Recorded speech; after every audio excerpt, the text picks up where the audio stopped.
ታዛ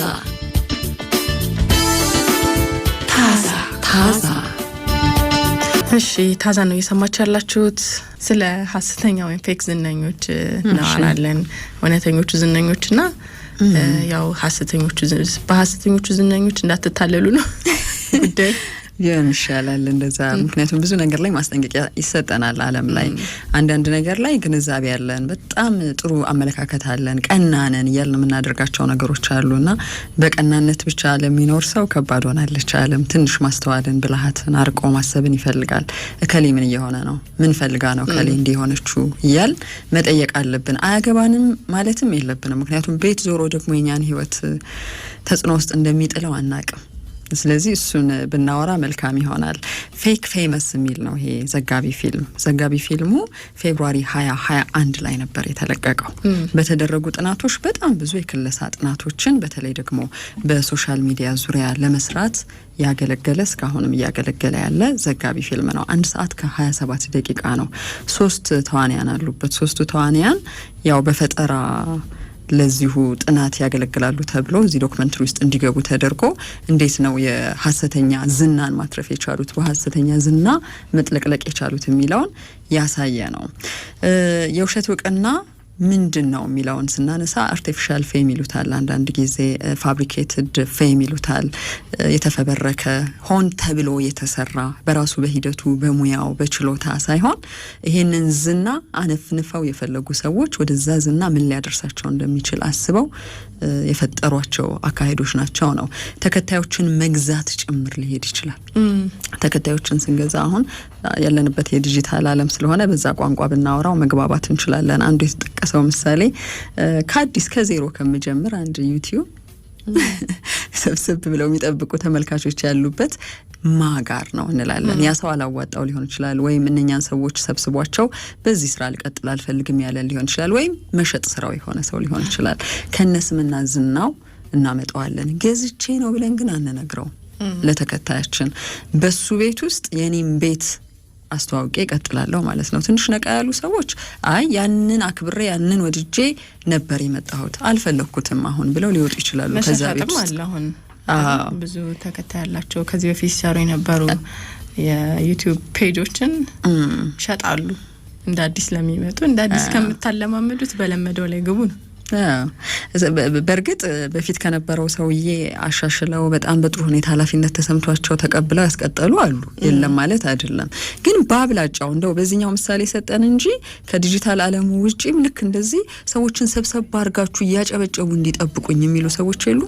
ሎካል ፌም የተባሉ አሉ እናያቸዋለን በኋላ ላይ። ይሄ ዲጂታሉ ዓለም ሳይኖር ራሱ ሰፈርሽ ውስጥ መንደርሽ ውስጥ ይሄ ቤተሰብ አካባቢ ደመቅ ብሎ እኔ ከውጪ ስገባ ሁሉም ትኩረት እኔ ላይ እንዲያደርግ ሰብሰብ አድርጋችሁ እንዲያጨበጭቡ እንዲያፏጩ እንዲጮሁ ተብሎ ያንን ግርግር የመፈለግና ትኩረት ሁሉ እነሱ ላይ እንዲሆን የመፈለግ። ምን ሰርታችሁ ነው እንዲ የምትጠበቁት? ምን ሰርታችሁ ነው እያጨበጨበ ረጅም ሰዓት የሚጠብቃችሁ ሰው ብለሽ ብትጠይቂ ምንም ነገር የለም። አልተሰራም። መሬት ላይ የሚታይ የሚጨበጥ ነገር የለም። በችሎታ በኃላፊነት በሰውኛ አስተዋጽኦ በማበርከት ሳይሆን በማስመሰል በድፍረት በማጭበርበር ለምሳሌ ማንም በቀላሉ የማይደፍራቸውን ጉዳዮች ይዘው በመምጣት ግራ በማጋባት የትኩረት ማዕከል በመሆን ግላዊ ጥቅምን ለማሳደድና ያንን ግላዊ ጥቅም የግላቸው ለማድረግ በሚያደርጉት ሂደት ብቻ ፌክ ፌመስነትን እያጣጣሙት ሊኖሩ ይችላሉ። ችግሩ ደግሞ አንዴ የሆነ ሰው ተከታይ ከሆንሽ በኋላ ኦዲየንሱ አይተውም፣ በዛው ነው የሚቀጥለው። አንሰብስክራይብ አያደርግም። ሀገር ደግሞ ይልምዳል። አንድ እነዛ ሰዎች እየተሰደቡ እየተጣሉ እየተወገዙ ሁሉ ተከታዩ እንዳለ ነው ይቀጥላል። እንደውም እርምጃ ሁሉ አትወሽም። ሌላው ዓለም እርምጃ ሁሉ አለ። ስለዚህ ያን ሰው አንቺ ማትፈልጊው ከሆነ መውጣት ነው ከሱ ቤት ውስጥ። ካልፈለጋችሁ ይውጡ የሚሉ እኮ አሉ። በግልጽ ደግሞ የሚናገሩ ይሄንንም እንደ አንድ ፕሮሞሽን ይጠቀሙበታል። አሁን ይሄ ፌክ ፌመስ ለምን ተሰራ ሲባል አንደኛው የብዙሃንን እምነት የወሰዱ ሰዎች የብዙሃንን እምነት እየወሰዱ መቀጠል የለባቸውም። እምነቴ የተወሰደ ወይም ደግሞ ማመኔ በእምነት አልተለወጠልኝም የሚሉ ሰዎች ሊጎዱ ይችላሉ እንደ ማህበረሰብ። አሁን ትረስት ትልቁ ነገር ነው ለሰው ልጅ ግንኙነት ለመኖርሽ ተስፋ ለማግኘትሽ። ስለዚህ እኔ የሰጠሁትን እምነት መልሶ የሚሰጥ ሰው ከሌለ ለምንድን ነው ዝናውን የምሰጠው የሚለው ጥያቄ እንዲነሳ ነው። በጎ ባልሆነ ምግባራቸው ብዙሃንን በተጽዕኖ ስር ጥለዋል። በተጽዕኖ ስር መውደቅ በጎ ባልሆነ መንገድ እንግዲህ አስቢው። የበዛ ራስ ወዳድ ስለሆኑ ብዙሃንን እያጭበረበሩ በግላቸው እነሱ ብቻ እየተጠቀሙ ሊቀጥሉ ይችላሉ። የብዙሃን ጥቅም በጣም በጥቂቶች በጣት በሚቆጠሩ ሰዎች ሊወሰድ ይችላል ነው። ይሄ አደገኛ ይሆናል። ብዙሃኑ የመረጃ ምንጭ አድርጎ ሊወስዳቸው ይችላል። ስለዚህ የመረጃ መዛባት ሊኖር ይችላል። ብዙሃኑ ለነሱ ኢንቨስት ያደርጋል። ስለዚህ ጊዜ ሊሆን ይችላል፣ ገንዘብ ሊሆን ይችላል፣ መውደድ ሊሆን ይችላል፣ ማጋራት ሊሆን ይችላል። ብዙ በስሩ ምን ከተው ነገር አለ። ከ83% በላይ ተመልካቾች በጣም የወደዱትና ልክ ነው ያሉለት ዘጋቢ ፊልም ነው። በተለያዩ መገናኛ ብዙሃን ውስጥ የሚሰሩ ጋዜጠኞችና ራሳቸው መገናኛ ብዙሃን እንደ ማህበራዊ ኤክስፐሪመንት ሆኖ ያገለገላቸው መሆኑን መስክረዋል። ሌላኛው ፊልሙ እነዚህን ጥቅሞች ሰጥቷል ተብሎ የተዘረዘሩለት ነገሮች አንደኛ ማህበራዊ ጥናት ሙከራ ወይም ሶሻል ኤክስፐሪመንት የተባለው ነው። ግለሰቦች የዝና ጥማቸውን ለመወጣት የኦንላይን ቴክኖሎጂ እንዴት እንደሚጠቅማቸው በሰው ሰራሽ መንገድም እንዴት ፌክ ተከታዮችን በተጽዕኗቸው ስር እንደሚያደርጓቸው ያሳያል ተብሎ ተመስክሮለታል። ስለዚህ ፌክ ፌም ብቻ ሳይሆን ያለው ፌክ ተከታዮችም ልንሆን እንችላለን ሳናቀው ማለት ነው። ምን ማለት ነው ሐሰተኛ ተከታይነት ወይም አድናቂነት ሲባል? ቅጽበታዊ ስሜታችንን ውክልና ለመስጠት የምንፈልገው አካል ነው። ለምሳሌ መሳደብ በጣም ሊያምረኝ ይችላል። የሆነ ተቋምን ወይም የሆነ ግለሰብን ወይም የሆነ ስሜቴን የነካው አንድ ጉዳይ አለ። በከሌ በኩል ይነገርልኝ ያልኩት ገጸ ባህሪ ነው ማለት ነው። ያ ሰው ሲደብረኝ የሚያስቀኝ ነው ማለት ነው። ልክ እኔ በፈለኩት ሰዓት ድሮ ለምሳሌ እነኚህ አጋጣሚዎች ሳይኖሩ ማሳቀን የሚሰጥሽ ሰው በፍለጋ ነው። አንድ ቀልድ ተቀለደ ከተባለ 3 አመት ሊቀለድ ይችላል እየተደጋገመ በተለያዩ ሰዎች። አሁን ከስር ይመረታል በደንብ ያነጋግራል በተባለበት ይዘት።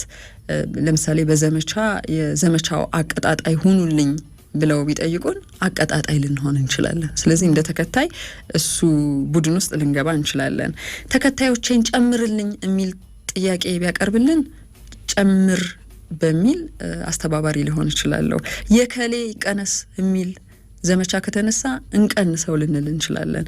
ድንገት ደግሞ ግር ብሎ ወደ ሌላ ተደናቂ የመሄድ ማንነት ሊኖረን ይችላል። ከሌን ከተል ነበር፣ አደንቅ ነበር፣ አይ ነበረ፣ በጣም ከተለው ነበር፣ ከሌ ጋር ደግሞ ሄዳለሁ እምንል ልንሆን እንችላለን። ስለዚህ ማወቅም ራስን ጥሩ ነው። ፌክ ፎሎወርስ ነን ወይስ የሚለውንም ጭምር። ስለዚህ ቻናሉ ይዘጋ፣ ስራው ይንቋሸሽ፣ ስራው ገደል ይግባ ከተባለ ይባላል። ድንገት ብድግና አድርገው እናፈምሰው ከተባለም ይህን ዘመቻ ልንቀላቀል እንችላለን። ስለዚህ ይሄ ስለ ሐሰተኛ ዝና ስናወራ ሐሰተኛ ተከታይነትና አድናቂነት የሚባለውም ነገር አብሮት አለ የሚለውንም እንድናይ ነው። ሁለተኛው የዲጂታል ዓለሙን ማሰስ አስችሏል። ይሄ ዘጋቢ ፊልም ኤክስፕሎር ማድረግ ችለናል። ይሄ ዲጂታል ወርልዱ ምንድነው የሚፈልገው? ማን ያለው? ምን እየተሰራ ነው? እነማን የበለጠ ተወደዱ? እነማን ተገፉ? ለምን የሚሉትን ነገሮች ለማወቅ አስችሏል ነው። የተጽዕኖ አይነቶችንም እንደዛው በጥሩ ሰዎች ተጽዕኖ ውስጥ ገቡ ሰዎች ወይስ በመጥፎ? ለምን? ለምሳሌ የላይክ የተከታዮች የተወደዱልን ጉዳዮቻችን ብዛትና የፈጠሩብንን ስሜቶች በደንብ መለየት እንድንችል አድርጎናል። ጥያቄዎች የሚፈጥሩብን ጉዳዮች ላይም እንደዛው ተጽዕኖ ውስጥ የገባንበት መጠን የህይወት እርካታ ሰጥቶናል አልሰጠንም የሚለውን ይናገራሉ። እነኚህ 3 ካራክተሮች እዚህ ዘጋቢ ፊልም ውስጥ መረጋጋት ሰጥቶናል፣ ያገኘነው ገንዘብና የኑሮ ዘያችን ጤናማ ሆኗል የሚለውንም እንደዛው ይመልሳል። ከተደረጉት ጥናቶች ውስጥ ዶክተር ካሮሊን የምትባል ሴት በኦንላይን ሞዴሬሽንና ዲጂታል ካልቸር ላይ ጥናት አድራጊ ናትና በሶሻል ሚዲያ ላይ በ100 ሺዎች የሚቆጠሩ ሰዎችን በአንድ ጊዜ ባጭር ስራ ማግኘት መቻል አንዱ ፌክ ተደናቂ ወይም ደግሞ ታዋቂነትን ለመፍጠር ዘመኑ የሰጠን ነገር ነው ብላ ትላለች። ኤሚሊ ኦራይቤ የተባለች አንዲት ሴት ከ100 ሚሊዮን በላይ ላይኮችን ቲክቶክ ቪዲዮ ላይ ባንድ ቪዲዮ ያገኘችበትን እንደ ምሳሌ ታነሳለች። በ2020 ቪዲዮ የሰራችበትን ነው ምሳሌ የምትጠቅሰው። ለምን ይሄ ቪዲዮ ተወደደ? ለምን ፖፑላር ሆነ? አንድ መልስ ብቻ ነው የምትሰጠው፣ ፋንታሲ ስለሆነ ነው ትላለች። ፋንታሲ ስንል ከእውነት የራቀ ቅዠት፣ ቤታችን ውስጥ የሌለ ነገርን እንደሆነ አድርጎ ማሰብ ሊሆን ይችላል። ለምሳሌ ቤታቸው በጣም እንከን አልባ ህይወታቸው፣ ልብሳቸው፣ ጌጣጌጣቸው፣ ጤናቸው ይሄ ያለ አይደል ዓለም ላይ እንደዛ እንዲሆን እንፈልጋለን ሁላችንም። ኖሯችን አንዷን ነገር እንኳን ለማሳካት ግን ብዙ ዋጋ እንከፍላለን። የሳሎናችን ቤት ወለል በቀን ከ3 በላይ ተወልውሎ እንኳን ንጹህ ላይሆን ይችላል። እንደዛ ቤታቸው እንከን አልባ መስተካከልና ልዩ ውበት እንዳለው አድርገው የሉም ማለት አይደለም፣ ግን ለብዙ ሰው ፋንታሲ ነው ይሄ።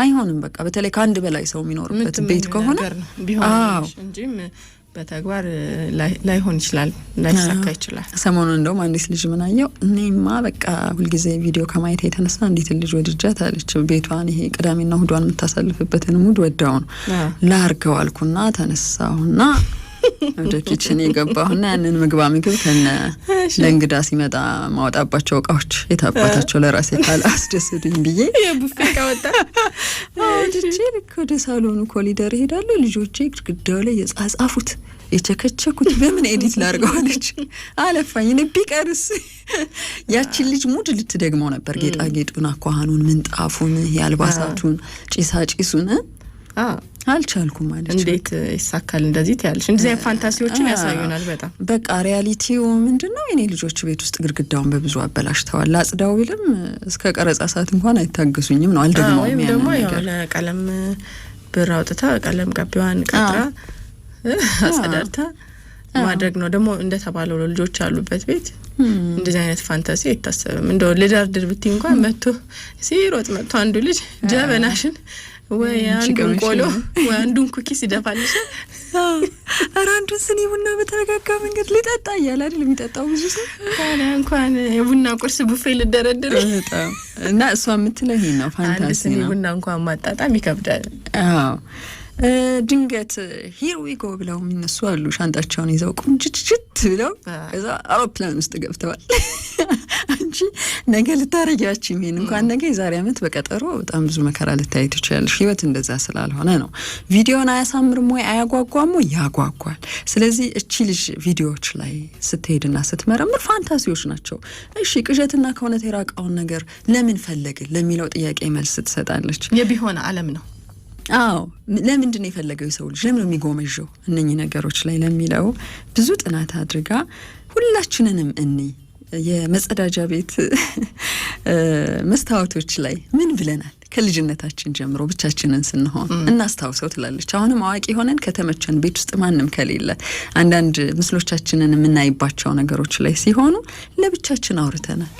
ለብቻችን ይሄ ጥሩ ተናጋሪ፣ ጥሩ ለባሽ፣ ጥሩ ውበት የሚያሳይ አይነት ሰው ሆነን ሌሎች ሰዎች እንደዛ ቢያዩን ፈልገናል። እና ብዙ አሁን ይሄ ወደ ሶሻል ሚዲያው ላይ ያዘነበለ ነገር ስለሆነ የምታወራው እዛ ላይ ያሉ ልጆችን ስታናግራቸው ታዋቂ ሰዎች ያሉትን ይደግማሉ። ለምሳሌ አንዱ ትሬንድ እየተባለ የሚመጣው የራሳቸው ስራ እኮ አይደለም፣ ታዋቂ ሰዎች ያሉት ነገር አይደለም የሚመጣው፣ ወይም በሌላ ስራቸው አክታቸው አኳኋናቸው እሱን ይደግሙታል። ሊፕሲንክ አድርገሽ ማለት ነው። እንደዛ የሆነው ያንን መሆን አይችሉም። ስለዚህ በሆነው ነገር ዝናን ቀድሞ ባገኘው ነገር ውስጥ መምጣት ነው ቀላሉ ነገር። ቢሆን ብለን የተመኘነውንም እንደዛው እናደርገዋለን። ስለዚህ ይሄ ፍላጎት የሰው ልጅ ቢሆን ብሎ ያላቸውን ነገሮች ማድረግ ነው። በቃ ይሄ ብዙ ሰው እየተመለከታት ያለች ሴት ስታወራ ደስ የምትል አለባበሷ ቆንጆ፣ መልኳ ጥሩ አይነት አድርገን አናስብም? ለብቻችን ሆነን ፎቶ ወይም መስታወት ፊት ብንቀው እሱ አይነት ፍላጎት ብዙ ሚሊዮኖች ወደሚያዩት ነገር በቀላሉ ቴክኖሎጂ ይዞትማ ሲመጣ እንዴት አንንቀዠቀዥ? ልክ እንደዛ ብላ ትመልሳለች። ስለዚህ ሁለቱን ነገር ለማየት ትጥራለች። የውሸት እውቅናና የእውነት እውቅናን በምን መለየት ትችላላችሁ የሚለውን እሱ ልዩነት ጋር ከመሄዷ በፊት ግን የዝና አይነቶችን ብንመለከታቸው ጥሩ ነው። ዝና ውስን ነገር ብቻ እንዳይመስለን ማለት ነው። ሴሌብሪቲ ፌም የሚሉት አለ። አንደኛው ምንድነው? ግለሰቦች ሆነው በተሰማሩበት ዘርፍ ችሎታቸውን በተፈጥሮ ያላቸውን ማስደነቅ፣ ማስደሰት፣ የህዝብ ማንነትን የያዘ እኔ ህዝብ ነኝ ይባላል አይደል ባይሉትም ናቸው እነኚህ ሰዎች። ልክ እንደዛ የሚጠቀስላቸው ነገርን የሰሩ ሰዎች ናቸው። የአርት ሰዎች ሊሆኑ ይችላሉ፣ ስፖርተኞች ሊሆኑ ይችላሉ። እያዝናኑ ህዝብ የሚፈልጋቸውን ነገሮች የሚተውኑ ሰዎች ናቸው። ሁለተኛው ሎካል ፌም ብለው የሚያስቀምጡት ነው። የሰፈራችን የከተማችን እኛ የምናውቀው ማህበረሰብ ውስጥ የሆነ አስተዋጽኦ ያበረከተ ማንም ሰው ሊሆን ይችላል። ግን ሳይዙን ስናየው ወይም መጠኑት እኛ ሰፈር ሊሆን ይችላል፣ እኛ ከተማ ሊሆን ይችላል። እኔ ካደኩበት ከኖርኩበት ሰፈር ውጪ ያ ሰውዬ አስፋልት ቢሻገር ላይታወቅ ይችላል ነው። አንድ ክልል ከተማ ውስጥ ከክልል ከተማ ውስጥም ትንሽ ገባ ያለች አነስተኛ ከተማ ውስጥ እንጓዝ ነበር ለአንድ ስራና መጀመሪያ አውሮፕላኑ ዋናው ከተማ ውስጥ ይዞን ሲሄድ በጣም ብዙ ሰዎች ፎቶ እንነሳ ይሉታል። የዛ አካባቢ ሰዎች ናቸው የተጓዙት።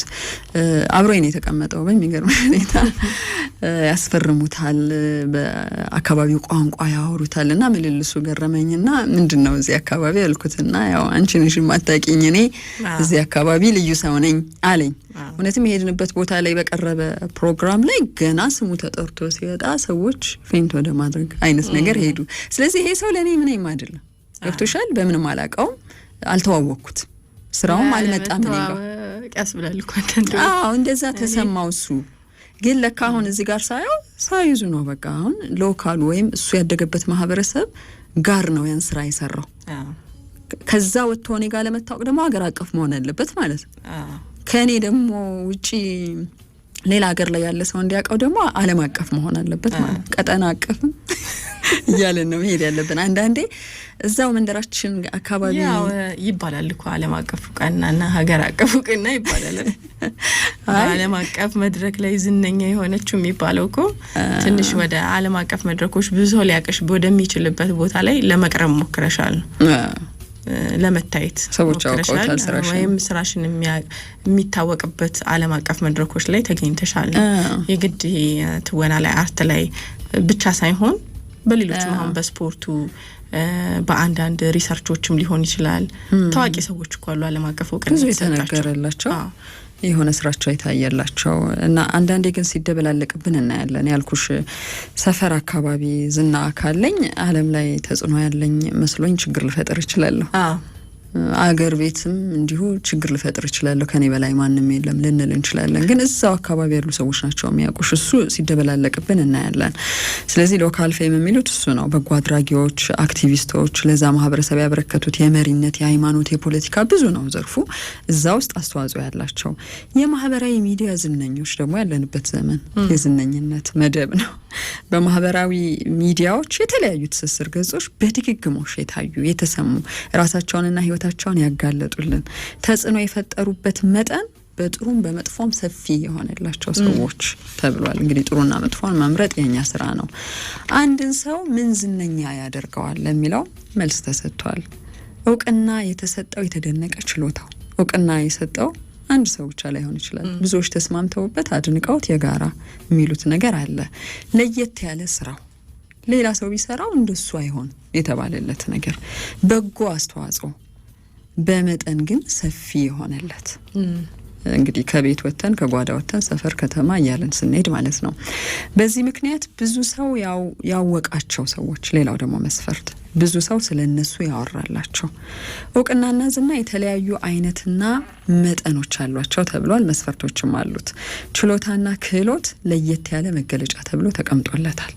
መታየትና ተጋላጭነት ቪዚቢሊቲና ኤክስፖዠር ብለው የሚያስቀምጡት እኔ አላቃትም የተባሉ ሰዎች ስላልታወቁ ሳይሆን ለብዙሃን የመጡበት መንገድ ውስን ሆኗል ማለት ነው። ለምሳሌ ጋዜጣ ላይ በጣም በብዙ መንገድ የጻፈ ሰው ጋዜጣ የሚያነብ ሰው ነው የሚያውቀው፣ የዛ አካባቢ ሰው ነው የሚያውቀው እንጂ ስላልታወቀ አይደለም። እኔ ግን ቴሌቪዥን ማይ ወይም ዲጂታል ነገር ላይ ያለው ሰው ከሆንኩ አላቀውም ማለት ነው። አልተዋወቅንም። እንደውም አሁን ይሄ አይነት ውዥንብር አለ።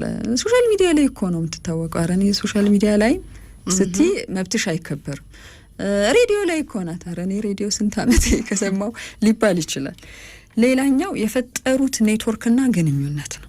ከተቋማት ጋር፣ ከታዋቂ ሰዎች ጋር፣ ከቢዝነስ ሰዎች ጋር በጣም እየሰፋ ሄዷል ወይ የሚለው የዝናን ጣሪያ ይናገራል። ለራሳቸው የፈጠሩት ብራንድ ነው ቀጥሎ። ስለዚህ እርስ በርሱ የሚተሳሰር ነገር ነው። በያዙት ችሎታ ወይም ጉዳይ እያደጉ መጥተዋል ወይ፣ ስራቸው ቀጥሏል ወይ፣ ሙያቸው ውስጥ ተገኝተዋል ወይ ነው የጥንት ነገር የያዙት ነው። መልካም ብራንድ ነው ወይ ወይስ ቅድም ያለው መጥፎ ነው?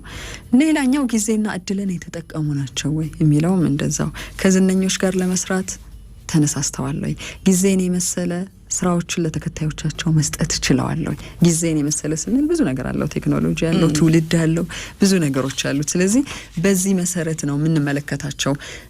ይሄ ፌክ ፌም ቨርሰስ ሪል ፌም ብላ ነው ያስቀመጠችው። የውሸት እውቅናና የእውነት እውቅና እነማን አላቸው የሚለውን እኛም እዚህ ውስጥ ካለን እንደ ኦዲየንስ እንደ ተከታይ ራሳችንም እዚህ ውስጥ አክት የምናደርግ ሰዎች ካለንም እንድናይበት ነው። ለእውቅና ይሄ የተለየ ታክቲክ ይጠቀማሉ ሐሰተኞቹ እውቅና ውስጥ ያሉት ሰዎች ማለት ነው። በቃ ለመታወቅ የማይፈነቅሉት ድንጋይ የለም። እዛ የእውነተኛዎቹ ዝነኞች ግባቸው ስራውን መስራት ነው እንጂ መታወቅ አይደለም። ሙዚቀኛ ከሆነ በሙዚቃ ውስጥ ራሱን ማግኘት፣ በሙዚቃ ውስጥ መደሰት፣ በሙዚቃ ውስጥ ይለፋሉ። በአጠቃላይ ልፋት አለበት። በቃ ምሳሌ ያደረግን እንጂ ሙዚቃውን በዛ ሙያ ያንን ሙያ ሰርቶ ራስን ማግኘት ከስራው በላይ ልፋታቸው ይበዛል። ግን ያው ዲዘርቭ ያደርጋሉ እኮ ተማሙተዋል ታዋቂ ለመሆን። እንዴ ስንት ታሪክ አለ። በቃ ከልጅነት የጀመረ ነው አብላጫው ደግሞ ብዙ እንደምናውቀው እንኳን ኢትዮጵያ ውስጥ ዓለም ላይ።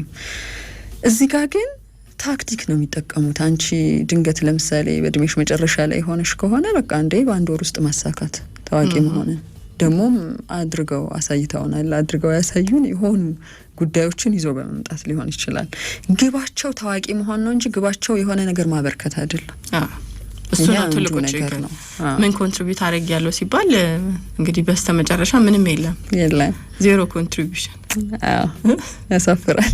ዜሮ ግን ፕሮፋይሉ ላይ ይሄንን በድፍረት የሚያወራ የለም። ራሳችን በህሊናችን ነው እንጂ የለም ምንም አስተዋጽኦ የለም። የሚያሳዝነው እሱ ነው። ያው አስተዋጽኦአችንን እኮ የምንለካው የሆነ ብስለት ላይ ስንደርስ ይመስለኛል። መብሰል አለብን። ማቹሪቲን ይጠይቃል። የሆነ ነገር አገኘሽ፣ ይሄን ያክል ገንዘብ አገኘሽ ተባለ፣ ብዙ ነገር ተወራ፣ ይሄን ተናገረሽ ተባለ። ግን ምንድነው ስለኔ የሚነገር ጥሩ ነገር? ምንድነው ከኔ ሰዎች የወሰዱት ነገር የሚለው ላይ የለም። የምርስልኝ ናቸው። ሰርተን የታወቀው እያላቸው ነው መሆን ነው ወይስ ያው መጨረሻ ላይ እኮ ትጠይቂያለሽ። ራስሽን የምትጠይቂበት ጊዜ ይመጣል። መነጋገሪያ መሆን የሆነ ገንዘብ ማግኘት። እሺ ከዛ ምንድነው ኮንትሪቢዩሽንሽ ሲባል ምንም የለም። እንደውም መጥፎ ነገር ሊበዛ ይችላል። በመጥፎ መንገድ ሰዎች ላይ ያሳረፍሽው ተጽዕኖ ሊበዛ ይችላል። ያው ሙያም ስራም ግብም ከሌለሽ እኮ መጥፎ ነገር ውስጥ ማለፍሽ እድል ይጨምራል። ምክንያቱም ቅድም ያልነው ለውቅና የሰው ልጅ ደግሞ ያው ዝናውንም ሊያገኘው ይችላል፣ እንደተባለው ገንዘቡም ሊያገኘው ይችላል። እነዚህ ሁሉ ነገሮች ትርጉም የሚያጡበት ጊዜ ደግሞ ይመጣል እና ሰው የሚፈልጋቸውን ነገሮች ካገኘ በኋላ ህይወቱ ላይ ትርጉም የሚሰጠውን ነገር ወደ መፈለግም ይመጣል አይደል? ምንድነው የሚለው ነገር አሁን ብዙ ሰው መጨረሻ ላይ ወደ በጎ አድራጎት ስራ አይደል? ሰዎችን በነፃ ወደ ማገልገል፣ በነፃ እውቀትን ወደ ማካፈል የማይደረስባቸው ቦታዎች ሄዶ በቃ የሆነ ነገር ማበርከት አለብኝ ወደሚለው ነገር የሚመጣው አስተዋጽኦ ማድረግ አለብኝ የሚለው ትርጉም ስለሚሰጠው ነው በህይወት ውስጥ። ልክና ምንድነው አባቴ ምን አለ ይመስልሽ? ያው በላይ ወይ የሆነ ድራግ ተጠቃሚነት የሚመጣው እኮ ለዛ ነው። በጣም የማይገባ እርካታን፣ ደስታን፣ ፈንጠዝያን ፍለጋ የምትሄጂባቸው መንገዶች አንቺን የሚያጠፉሽ ይሆናሉ። ምንድነው አባቴ መምህር ነው ያው እና እንዲ መምህራን ስታፍ አካባቢ ልጆችን ነኝ ጎበዝ ልጆችን አንዳንድ ጊዜ ጠርተን ለጉዳይ የሚመጣሉ አለ። ምን መሆን ነው የምትፈልገው? ምንድነው ማድረግ የምትፈልገው ብለን እንጠይቃለን። እና እንደዛ ብዬ ስጠይቀው ልጁን አንድ ሰው ጠቀሰልኝ አለ። ማን ነው አልኩኝ አለ።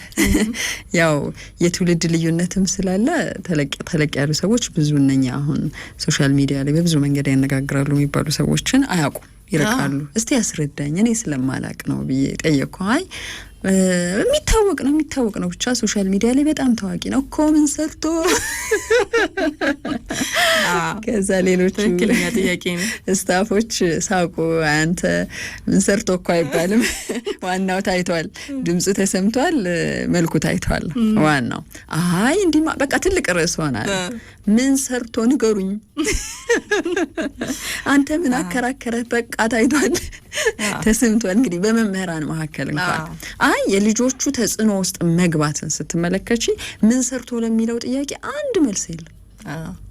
ይሄን አድርጋ በዚህ ነገር ማርካኝ፣ በዚህ ነገር በቃ አጓግቶኝ የሱን ሙያ መከተል ፈልጌ ብለናል እኮ አይደልኛ። አሁን ሚዲያ ውስጥ ስትመጪ እኮ ከሌን ብለሻል። አሁን አንዳንድ ነገሮች ላይ ያዝናናኛል፣ ያስቀኛል፣ እንዳልደበር ያደርገኛል ወይ ታደርገኛለች እና ለዛ ነው የሚሉ ሰዎች አሉ። በቃ የለም ይሄ ቀንሽን በንቶ ፈንቶ ማሳለፍ የምፈልግበት ጊዜ እንደዛ በቃ እደበርባታለሁ ፈታ ታረጋኛለች ሊሆን እኮ ይችላል። እሱማ ሰው ጌም ሊጫወት እኮ ይችላል አይደል? እነሱ ባይኖሩም ጌም ተጫውቶ ሊዝናና ይችላል። እነሱ ለመሆን ነው የምፈልገው የሚለው ላይ ነው ጥያቄ የሚሆን። ሮል ሞዴል ስታደርግ አንዳንድ ነገር ፌክ ፎሎወርስም አሉ በሚለው ይሆናል ሐሰተኛ ልክ ሐሰተኛ ተጽዕኖ ፈጣሪ ወይም ዝነኞች እንዳሉ ሆኖ እነዛም ተከታዩም እንደዛ ነው የነሱ ተከታዮችም ተመሳሳይ ተከታይ ፌክ ልንሆን እንችላለን። ምክንያት ላይ ኖረን እንችላለን ለመከተላችን። ምን አይነት ታክቲክ ይጠቀማሉ? ቅድም ለመታወቅ ማይፈነቅሉት ድንጋይ የለንም ብለናል። ቲፎዞ መሰብሰብ፣ ተከታዮችን መግዛት፣ ቅድም ያልነው የተከታዮቻቸውን ጩኸት፣ ሀሳብ፣ ፍላጎት ሚዛን የሚመታ ከሆነ ምንም ነገር ለማድረግ ዝግጁ መሆን፣ ፈቃደኛ መሆን። ይሄ ሞራሌ አይፈቅድልኝም፣ እምነቴ አይፈቅድልኝም፣ አስተዳደጌ ምናምን የሚባል ነገር ላይኖር ይችላል።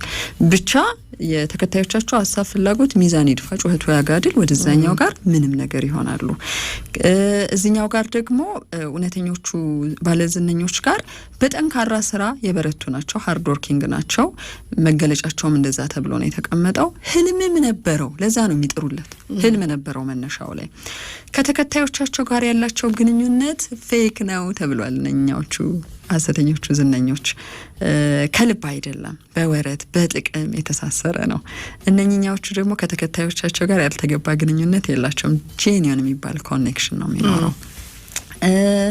ተሳትፎን በተመለከተ ከማህበረሰብ ጋር ሐሰተኛ ኢንጌጅመንት ወይም መገኘት ማድረግ ብዙ መገለጫቸው ሊሆን ይችላል። በድንገት የሆነ ተከታያቸው ልደት ላይ መገኘት ሊሆን ይችላል። ስለዚህ እሱን ማጮህ ሊሆን ይችላል። በድንገት የሆነ ሀዘን ላይ፣ በድንገት መነጋገሪያ የሆነ አደጋ ላይ፣ በድንገት መነጋገሪያ የሆነ ሁነት ላይ አሉ።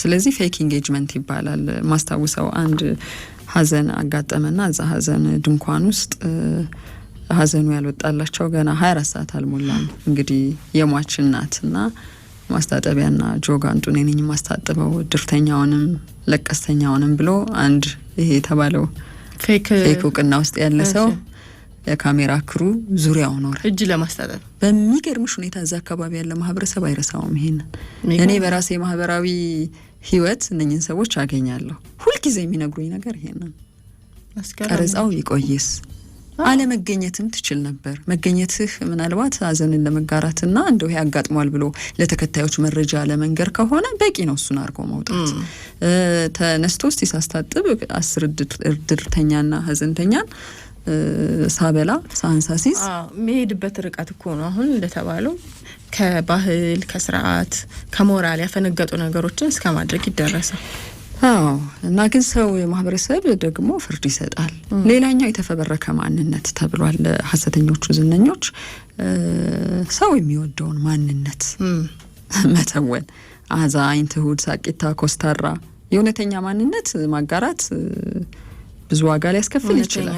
አፍቃሪ፣ ሟች፣ መስዋዕትነት ከፋይ ሊሆን ይችላል። ያ እውነተኛ ዝነኞቹ ጋር በጎ አድራጊ መስሎ ሊታዩ ይችላል። ብዙ ቦታ ኢንጌጅ ላይ ያደርጉ ይችላሉ። ኢንጌጅ አለማድረጋቸው ሊያስተቻቸው ይችላል። ግን በቃ አንደኛውም እንደዚህ የለም ይሄ አልቃሻ በጣም ሰዎችን የሚረዳ እንደዚህ አይነት የለም። በቃ የሚፈለግ ሰው ሁሉ እንደ መልአክ እንዲያይሽ የሚያደርግ አይነት ተግባር ግን አብሮ የሚሰሩ ሰዎች እንደዛ አይደለም ነው ሰበን ነው ቪዲዮ ላይ ነው እንጂ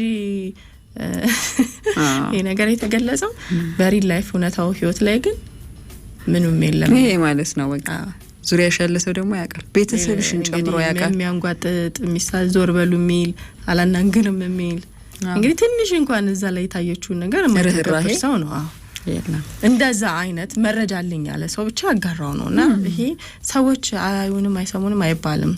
ተጽዕኖ ሊፈጥር ይችላል እዛ ጋር ያሳየነው ነገር ግን በእውነተኛ ህይወትሽ ላይ ይሄ ነገር የማይተገበር ከሆነ ያ አንድ ቀን መጋለጡ አይቀርም፣ አይቀጥልም እንጂ።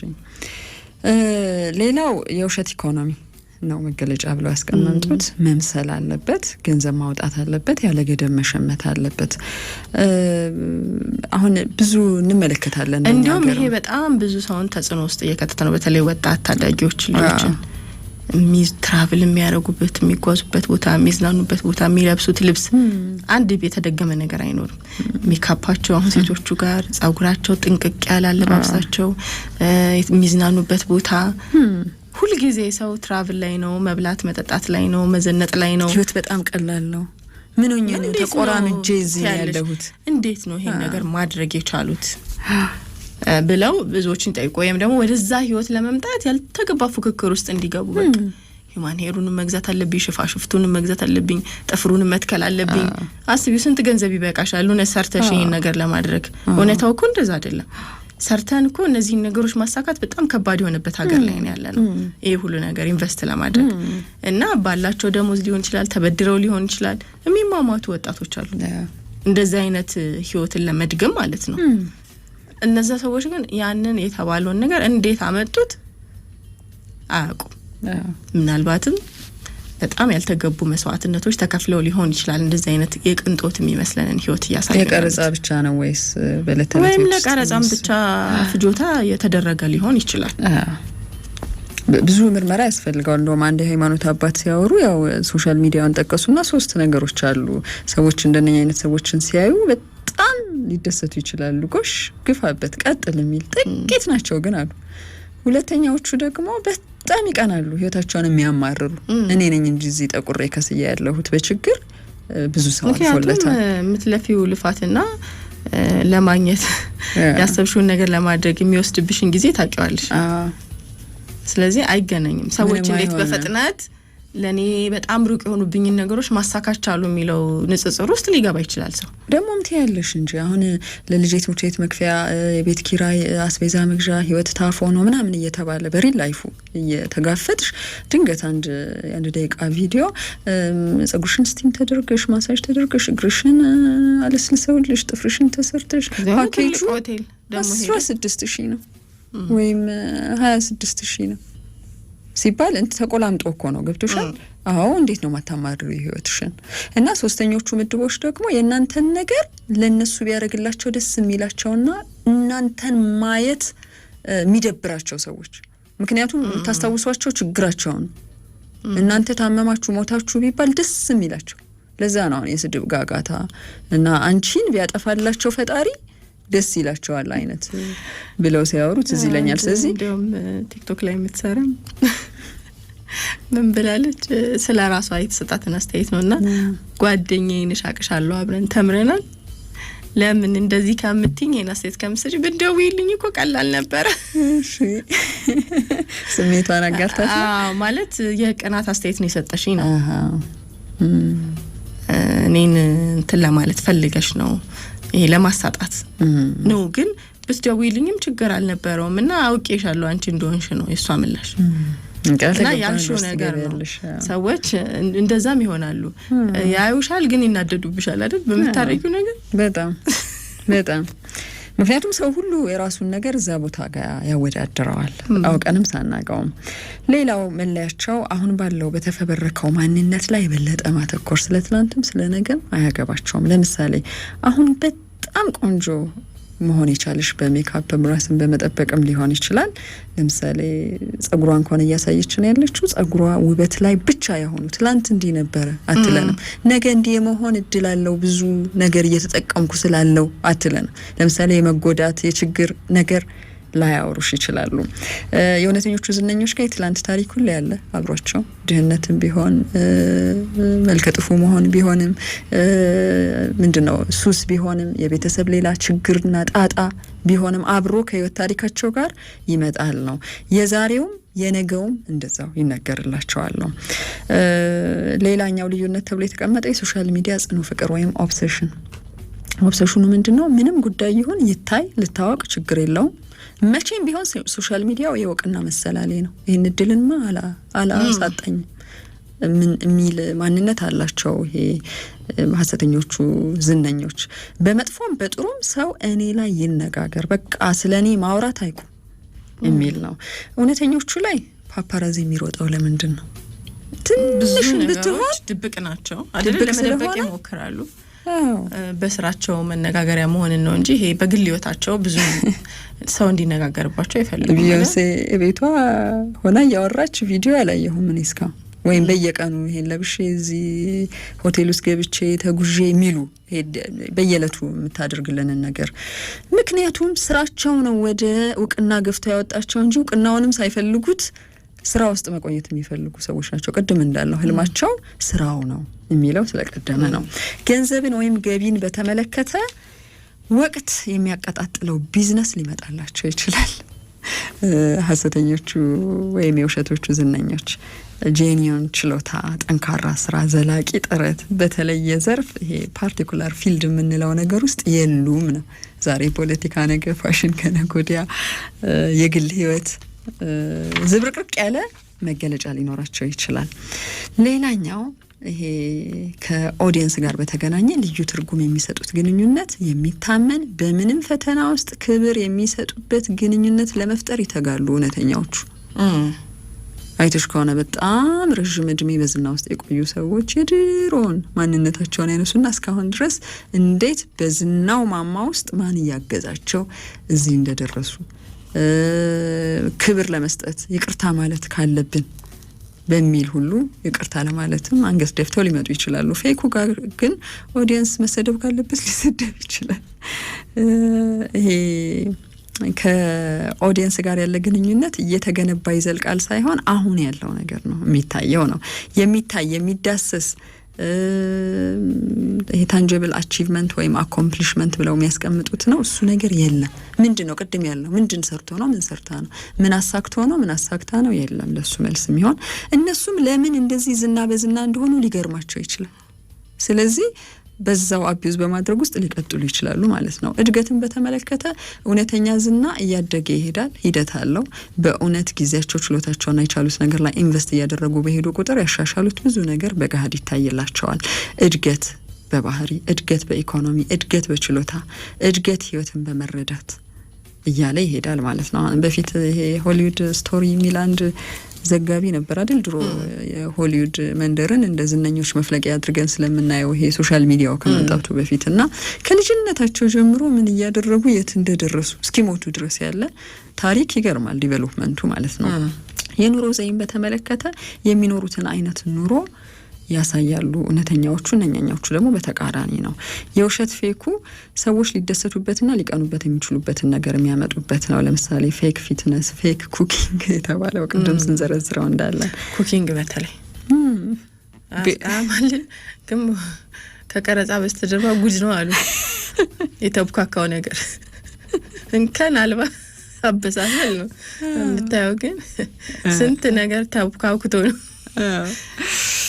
ዋናው የሚታይ አይሆንም ቤት ቁሳቁስ ጌጣጌጥ የመዝናኛ አማራጮች ራስን ማስዋቢያ ምርጫዎች ብዙ ናቸው እዚህ ውስጥ የሚካተቱት የሚመለሱ ቁሶች ሊሆኑ ይችላሉ ስጦታዎች ሊሆኑ ይችላሉ የቢዝነስ አካል የሆኑ ጉዳዮች ሊሆኑ ይችላሉ በህይወታቸው ውስጥ የማይቀጥሉ ነገሮች ሊሆኑ ይችላሉ የሚለው ተቀምጧል ብዙ ሐሰተኛ ነገሮችን ለዝና ይጠቀሙበታል የሚለውም እንደዚሁ መገለጫቸው ሆኗል የውሸት የስራ ልምድ የውሸት ፎቶግራፎች በፎቶሾፕ የተቀነባበሩ ቴክኖሎጂዎችም ለዚህ በጣም አጋዥ ሆነዋል አንዲት በጣም በዚህ ታዋቂ የሆነች ሶሻል ሚዲያ ላይ ያለች ሴት ተብሎ የተጠቀሰችውና ያየኋት የትም ቦታ ሳትሄድ የዓለማችን ላይ በጣም ውድ የሆኑ የባህር ዳርቻዎች ውስጥ አውሮፕላኖች ውስጥ የግል ቪአይፒ ቦታዎች ላይ ቪዲዮዎችንና ፎቶግራፎችን የመስራት አቅም አላትና በዛ ችሎታዋ ይደነቃሉ ግን አልሄደችም ቤቷ ናት ስለዚህ ብዙ ሰዎች ይማልላሉ ማለት ነው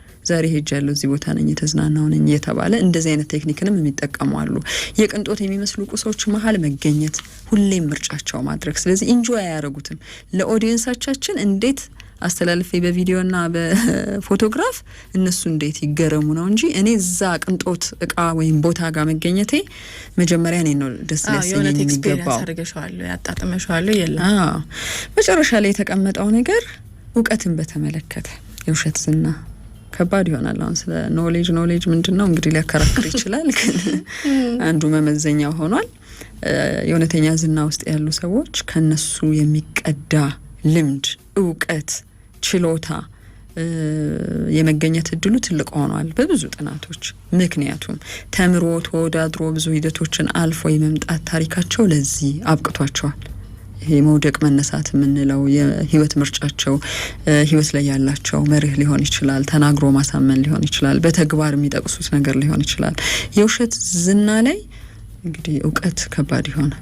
ወይም እንደውም ተጋለጡ ካልን የሚጋለጡት በዚህ አይነት ክራይቴሪያ ነው የሚሆነው። በድፍረት ብለን የለ ቅድም በድፍረት ባደረጓቸው ነገሮች ውስጥ መጋለጥ ሊኖር ይችላል። ግን ሲጋለጡም ደግሞ ራሳቸው የሚከላከሉበት መንገድ ይብሳል። ለዛ ነው አሁን ኦዲየንሱን ፌክ ኦዲየንስም ሆነን እንድንቀጥል የሚያደርገን ነገር እንደዚህ ያላችሁኝ አይደለ እንደዚህ ሆነ አይደለ ብለሽ ትሰድቢዋለሽ ማለት ቀጥሎ ከተሰደብሽ ደግሞ በስድቡ የሚያሸንፍ እስካለ ድረስ አንገትሽን ትደፊያለሽ። ምን ችግር አለ? እሺ ከሐሰተኛ ዝናኞች ራሳችሁን ጠብቁ። በመጨረሻ ያስብላል ተመሳስለው ከተሰሩ ጊዜውም ይዞት የመጣው በተለይ ማህበረሰብ ትስስር ገጽ መድረክ ብዙዎች ዝነኝነትን እንዲናፍቁት እንዲፈልጉት እያደረጋቸው ነው። ይህንንም እድል ደግሞ የፈጠረላቸው ሰዎች አሉ።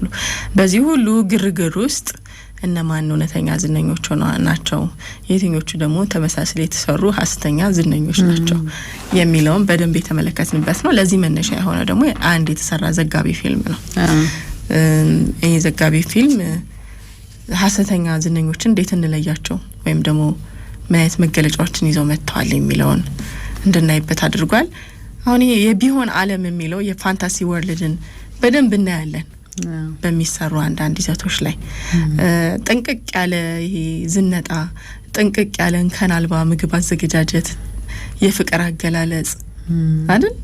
እውነታው ዓለም ላይ ግን የሌለ እንዲህ ቢሆን ብለን የምንመኘውን ነገር ያንን ይዘው ለመምጣት ይሞክራሉ። ስለዚህ እንከን አልባ ነገሮች ላይ ልንገኝ እንችላለን።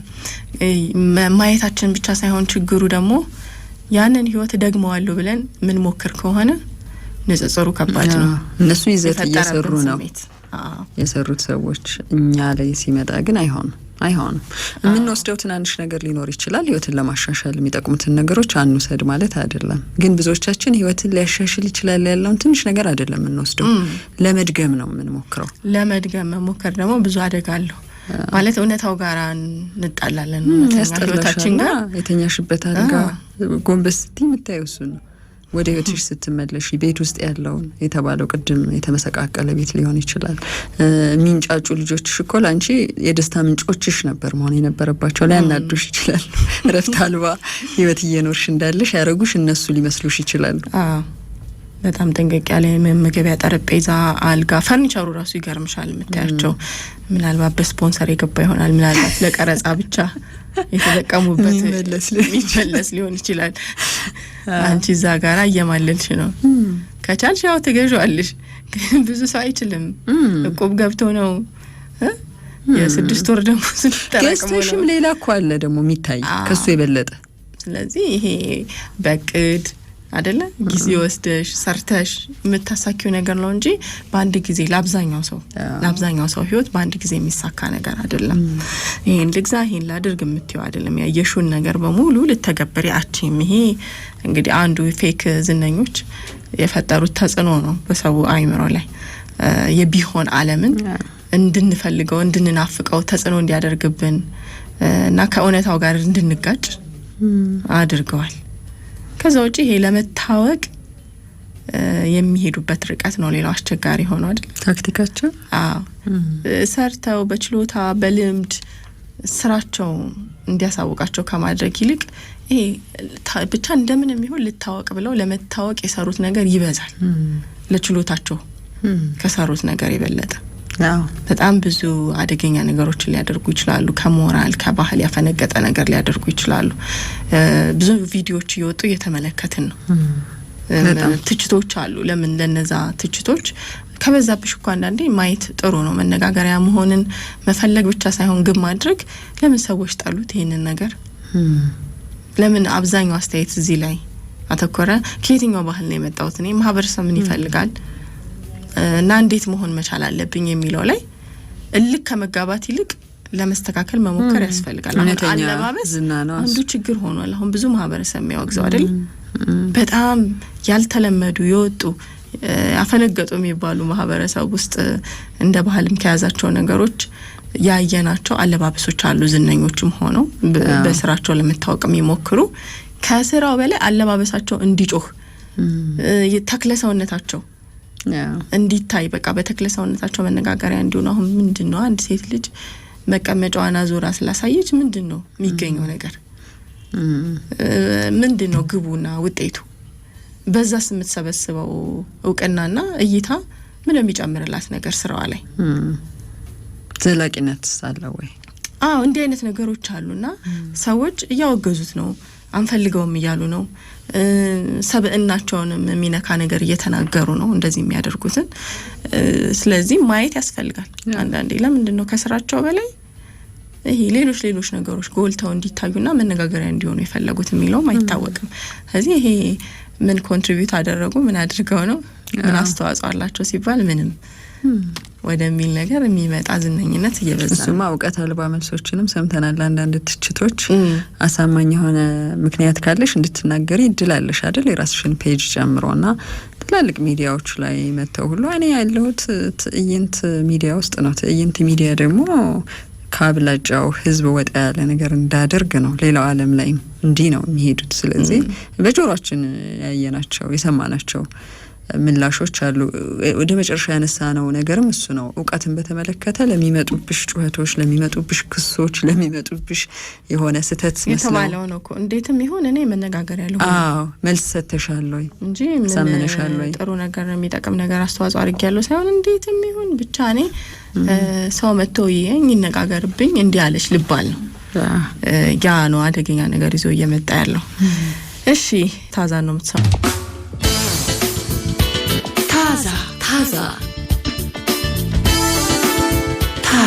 ታዛ